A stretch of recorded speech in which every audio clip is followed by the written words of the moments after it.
warning him that 500,000 Americans could die.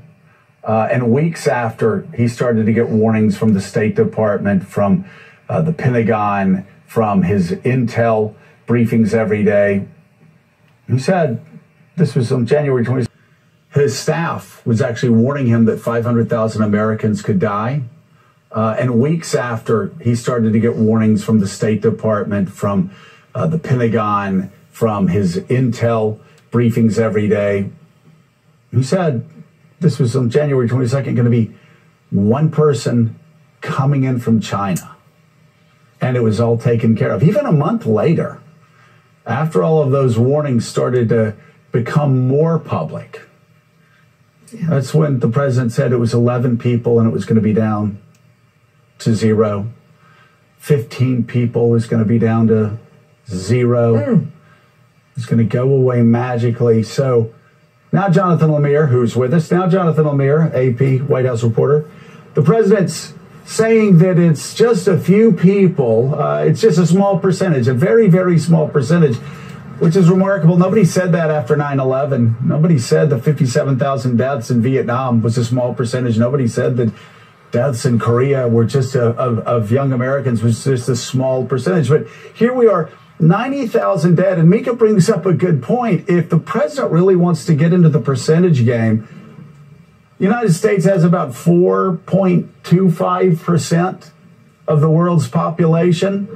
Very soon, more than 1 in 3 deaths from COVID-19 will come from the United States. The United States has 4.25% of the world's population. Very soon, even as we move towards opening up, very soon, 1 in 3 infections in the world will come from the United States of America, not third world countries, not from countries that we usually look down upon as far as being inferior medically, inferior when it comes to technology, inferior when it comes to science. No, the United States of America, little over 4% of the population, very soon will be responsible for 1 out of 3 deaths in the world for the coronavirus. The numbers are absolutely staggering, Jonathan, and they just beg every day the question, how did this White House,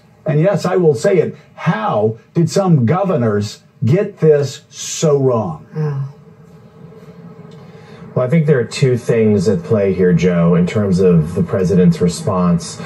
First, as we know, he's never been comfortable or effective in that role of sort of consoler-in-chief, one to show empathy for the losses of Americans, those who have sick or have died or have lost their jobs. And, you know, he struggled with that in previous crises or tragedies in his administration, hurricanes, wildfires, and we're certainly seeing it very, very acutely here with the pandemic. He's never been able to sound the notes that I think a lot of Americans hope to hear from the Oval Office. In fact, so many Americans turned to hear his predecessor, Barack Obama, speak over the weekend in an address to graduates that was carried online and on TV. And secondly, of course, beyond that, there's just this president's instinct to downplay, to push the blame at others, and to suggest this crisis is not as bad as the numbers would bear out. And that's largely informed by, of course, his eye towards November, his eye towards re-election. And you know, he's very dismissive of the idea put forth of the signs that were missed, the timeline that you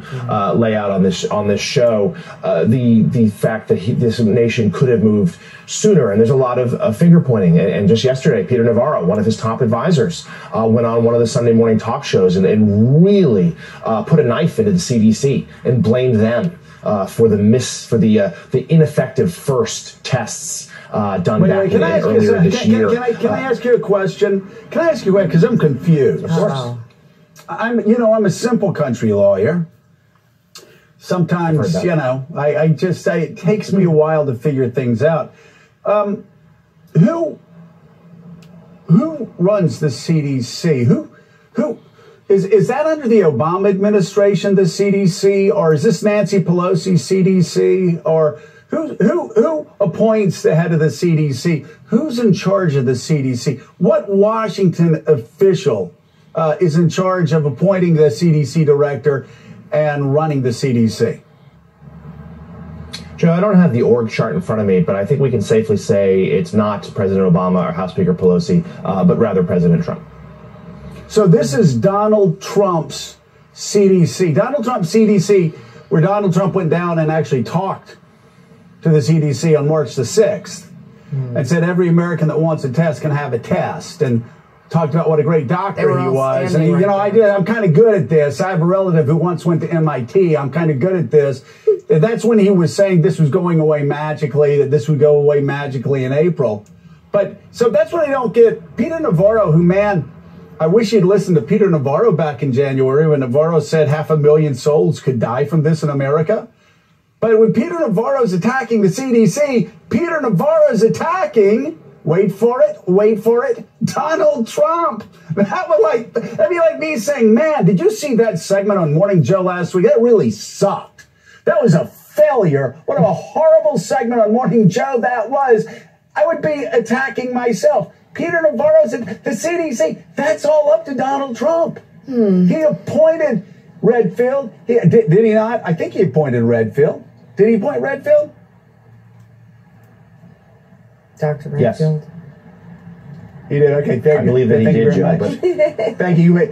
You may sit down now. Thank you, witness. Now go ahead. Go ahead. Tell us, Jonathan. Give us this background on this strange and mystical organizational chart that is convoluted and is circuitous from Donald Trump to the CDC. Oh, wait a second. It's a straight line from Donald Trump to the CDC. It is Donald Trump's CDC that failed.